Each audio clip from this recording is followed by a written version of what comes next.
Well, we're about to begin our first subject matter area after our keynote address by Admiral Parker. And we'll be looking at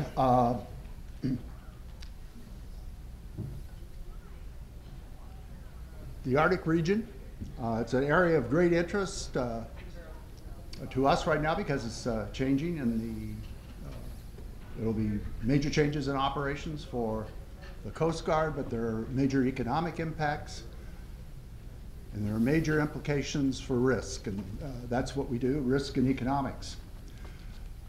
So to begin this portion of our symposium, I would like to introduce Vice Admiral Paul Zukunft.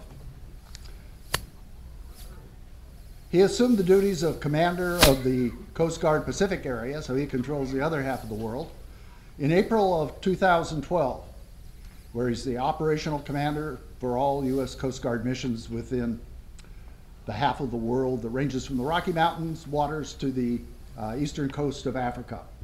He currently serves as Commander, Defense Force West, and provides Coast Guard mission support to the Department of Defense and combatant commanders. I have a bio that it's very long, and I was asked to kind of cut it down a little bit very kindly by Admiral Zukunft. I will say he has had command at sea with 3 different vessels. He has a very impressive bio, and we do welcome him. Admiral Zukunft, if you could come on up now.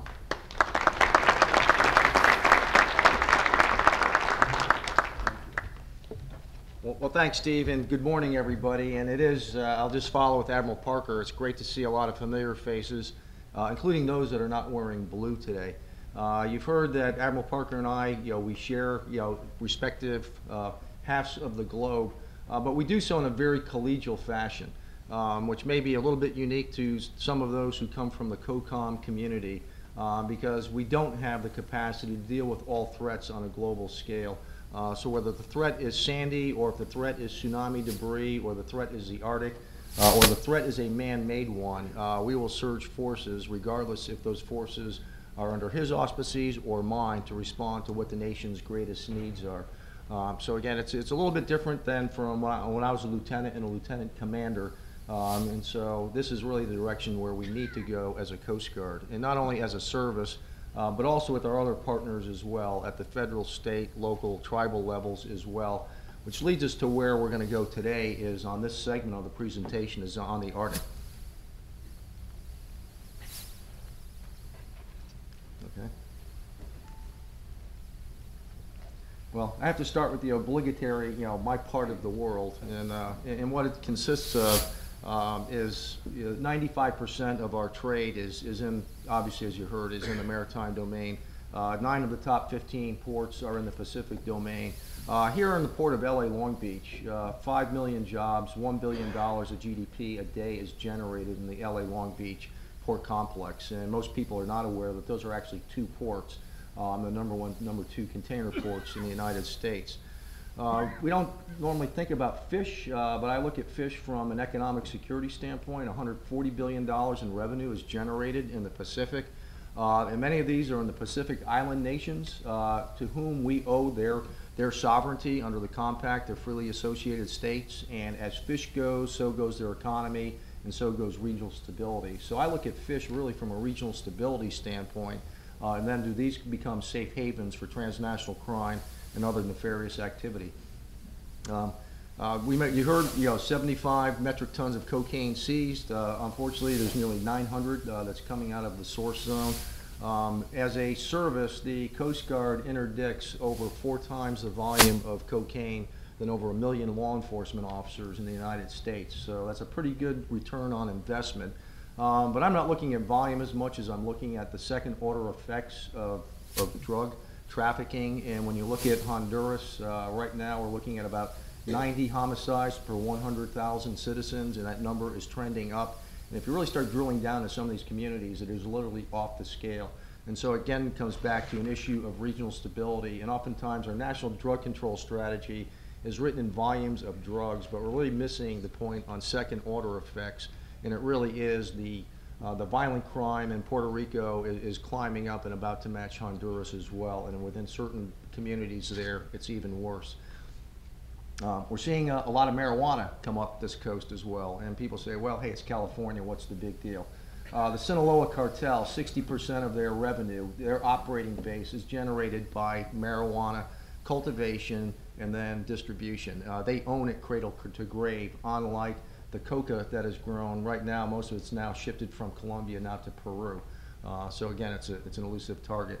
And then out here, as we saw with the tsunami, on an average basis each year, over $35 billion in damage due to the ring of fire, over 50,000 deaths, and the United States does have a leadership role when it comes to disaster response and humanitarian assistance. And my counterpart, Admiral Locklear in PACOM, you will hear their elevator speech is 70, 80, 90, 100.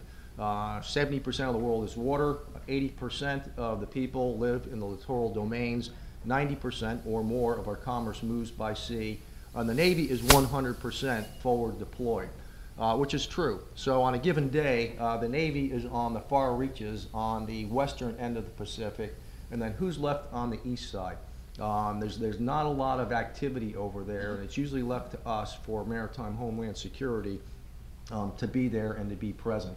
So on any given day, I will have two cutters that are assigned to respond to a man-made threat, but one may be up in the Bering Sea and the other one may be south of the Baja Peninsula. So it's not like I have sentinels standing by the port for that no-notice event. So we are stretched pretty thin, and that's really why, just to tee up as we move closer to the Arctic. This is what I have to deal with, and you can read those numbers. I don't need to read those off. So we are pretty lean, and in addition to that, we have one icebreaker, and it's a medium icebreaker.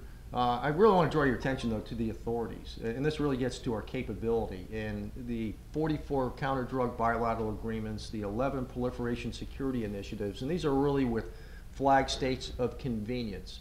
So if CBP detects a dirty bomb, a Trojan horse on a container ship destined for the United States, we do have the authorities to take unilateral action and go on board and stop that vessel before it enters the United States. We don't have to wait until it enters our territorial sea. So the good news is we have these authorities. That the other challenge is, we are somewhat lacking in our capacity. And then we even have fishery bilateral agreements. Pacific Command does understand the relevancy of fish and regional stability. We recently had the USS Stennis on her return from her previous deployment, going through the EEZs of some of these Pacific Island nations. We put a Coast Guard commander on there should they have to take enforcement action. And if they had to, technically I would have had operational command of the USS Stennis to go after fish. But again, just kind of drive home the point is there really is a war on fish that's taking place out there, and especially as we see diminishing fish stocks. So now let's get a little bit closer to the Arctic. So you saw what the scope of the threats are, and now when we looked at the mission needs statement for our national security cutter, we did not take into account the Arctic domain. But what we did see this year was an unprecedented recedence of ice in the Arctic domain, which coincides with the second largest source of revenue generation in the United States. Does anyone want to hazard a guess? IRS is the first. The second one is the sale of offshore oil leases, the bidding that takes place for these leases. And so a huge source of revenue generation. And so it's no surprise that Shell, that dumped about $5 billion in the first wave of what it will take to extract oil and gas in the Arctic domain, they are now up there because there is less ice and more water. The Arctic is an ocean. The Antarctic is a continent, so it is very much a maritime domain. And it does create some unique challenges. You can read these numbers up there, but the tax revenue, potential tax revenue of oil and gas in the Arctic domain in excess of $1 trillion. It happens at a time where the throughput of the Trans-Alaska pipeline system is running at about 1/3 of its full capacity, and that number is trending down to a point where 10 to 15 years from now, if there's not a new source of oil coming into that pipeline, the spigot will start to run dry. And so obviously a huge consequence if new oil does not come into that pipeline.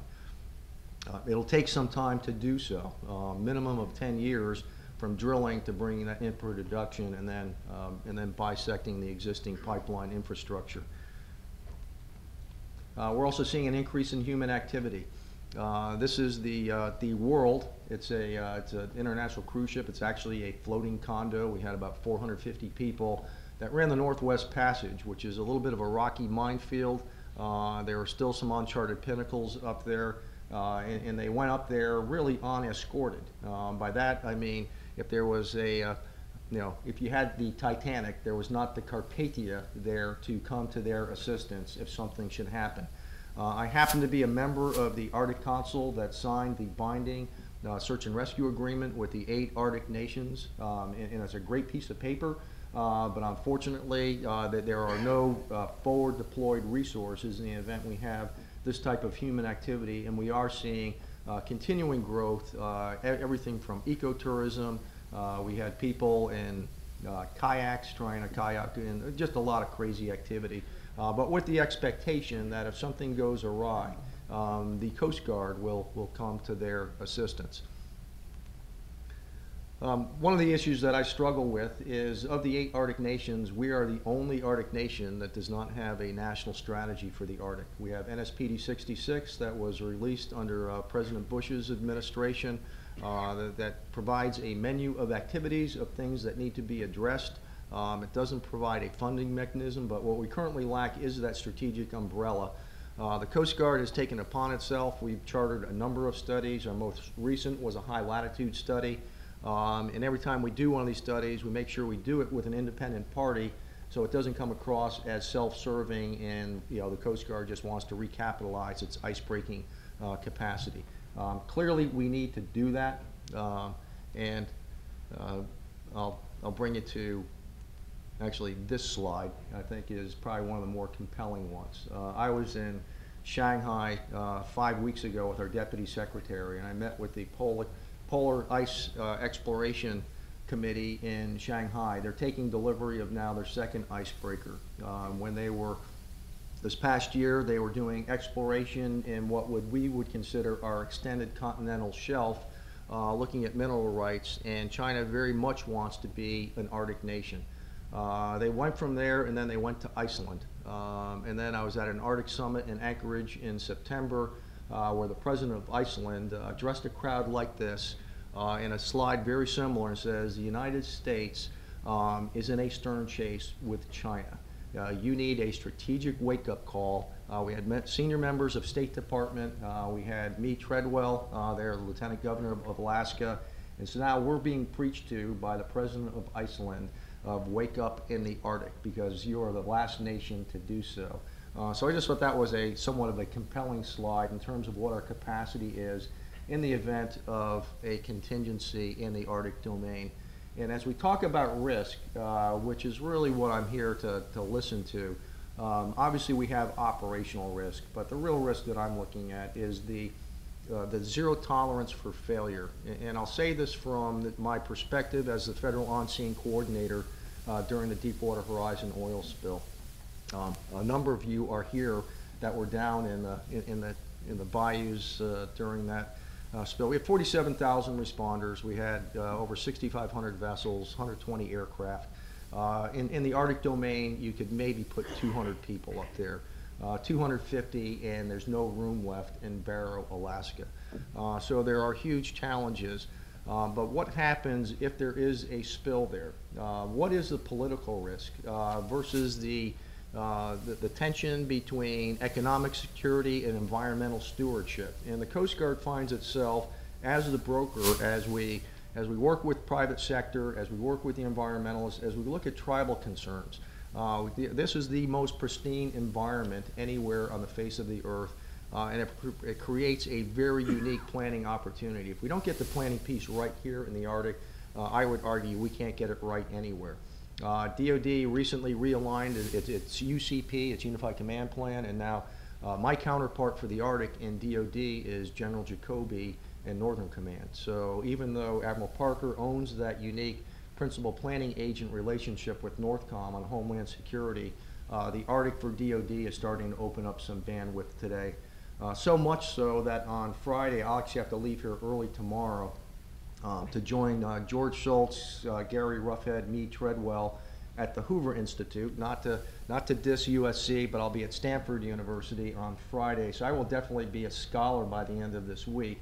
But at the same time, I'll be doing a lot of listening as well. But obviously, there's a lot more emphasis on the Arctic and what is our nation's way forward, and you'll hear a lot more from our panel here today. So what is the way ahead? We're still looking at maintaining persistent presence. The Coast Guard has stepped up to the plate to be the de facto lead federal agent, only by virtue of the fact that we are there. You'll hear a little bit more from Greg Saniel and what we are doing within the Coast Guard to at least make sure that in the event of a contingency, the Coast Guard is there, and more importantly, to engender those relationships with the local populace, because there's always that wary distrust of the feds. And this really goes back to some of our Coast Guard history, and it dates back to a very colorful chap. His name was Roaring Mike Healy, who was the commanding officer of the Bear, and he was not only was he the captain of the Bear, but he would pull into villages. He would then become the magistrate, and then he was also responsible for bringing in caribou to provide feedstock for the local populace up there. And he also wasn't too shy in turning away a drink either, hence the Roaring Mike Healy. But our history in the Coast Guard goes back a number of generations, and we are now entering a new way ahead in the Arctic. We are just literally seeing the tip of the iceberg. This year we have Shell Oil up there. They had a flotilla of 22 vessels, upwards of 1,500 people, offshore workers, and they don't stay up there the whole time. They rotate in and out. When I looked at the weather yesterday in Barrow, the ceilings are well under 2,000 feet, yet they won't fly in ceilings under that level. So the initial consequence that I see is a massive loss of life at sea, and then an expectation that the Coast Guard will be there to save them. So certainly facilitating the safety and the environmental stewardship up there is going to be absolutely critical.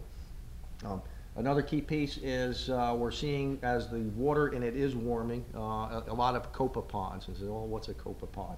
That's what a pollock feeds on, and so even though we've declared that there is no fishing allowed in the Arctic domain, the fish are going to eventually move there, and we have a paper line right now that says don't fish here. But again, it comes down to a capacity issue. Part of it is a maritime domain awareness piece, how to use that information and then apply resources to deter that particular threat. And we're able to do so through a unique partnership that we have with our North Pacific Coast Guard Forum. And I can talk a little bit about that in a sidebar discussion today, because I really want to get to the next panel here. And then it really comes down to partnerships. As we saw during the Deepwater Horizon spill, as we saw during Sandy, when you have these contingencies, what you try to establish is unity of effort in the absence of unity of command. How do you lead sideways? How do you lead up? How do you lead down when I have no command authority over the Inuit tribes up on the northern slope? How do I lead a collective response with the state and the locals? And you do that up front before that contingency takes place. So the partnership building, and my hat's off to our district commander who's up there, Tom Ostabo, so much so that I'm going to keep him up in Alaska for an extra year, keep him in the chiller, because he really has become our shaman of the Arctic. And we got Greg Saniel here today. We want to keep him up there a little bit longer, and I understand he likes the fishing just fine, so I don't think we're twisting any arms. And then finally, I'll close with law of the sea. This is a challenge for us. One, as a member of the Arctic Council, the only non-ratifying nation among the Arctic Council when it comes to law of the sea. But the bottom line up front in the Arctic is we have the Coast Guard cutter Healy. We work a lot with the St. Laurent. We have exchange officers looking at the extended continental shelf up in the Arctic domain, which is very rich in oil, gas, and minerals on the seabed. And conservative estimates right now is that ECS, the extended continental shelf, is roughly twice the landmass of California. At the same time, we had China doing exploratory work, and it was rightfully our sovereign waters. Are they establishing a historic precedent as they had in Scarborough Reef, in the Diuse and Kaku Islands? So, let's think and run this 20, 30 years ahead. Where are we going to be as an Arctic nation while others are maybe plundering our stock as we look up there? At the same time, Russia on the Northern Sea route are escorting vessels. The The Snow Dragon, which is the China icebreaker, they were escorted by the Russians to take the Northern Sea route on their way to Iceland. And in that escort process, you pay a fee. But that is a little bit counterintuitive to what law of the sea says. So, my approach as an area commander is we have two poles. We have the Antarctic, which is a scientific research mission, but we really have an economic security interest in the Arctic domain. We have freedom of navigation issues. We will have a second heavy icebreaker. We will bring Polar Star back to life here this next year. And I am inclined to run her over the North Slope, over the Northern Sea route, and just to challenge, will Russia say, well, you need an escort for the largest conventional, most powerful, conventionally powered icebreaker in the world, 60,000 shaft horsepower. Don't need no stinking escort. So those are some of the strategic challenges that are out there in the Arctic domain. But we need to think beyond the present. We really need to think 20, 30 years out. Go back to that graph that you saw with the recedence of ice, and if this really does become an ocean. The other part of that is underneath that tundra is probably some of the largest methane reserves. I am not one to graph out what global warming is all about. When we release all of that methane, you will see a dramatic rise in water temperatures. You will see a dramatic change in climate. And if you just look back on what we've seen, we've made it up to Hurricane Sandy, into the S's, and we will see, in all likelihood, over the next 20 to 30 years, more frequent, more severe weather phenomena, be it drought or be it tropical cyclone activity. But a lot of that is being spawned from changes in the Arctic. So with that, we'll shift over to the panel, and I look forward to engaging you during some of our breaks. Thank you very much.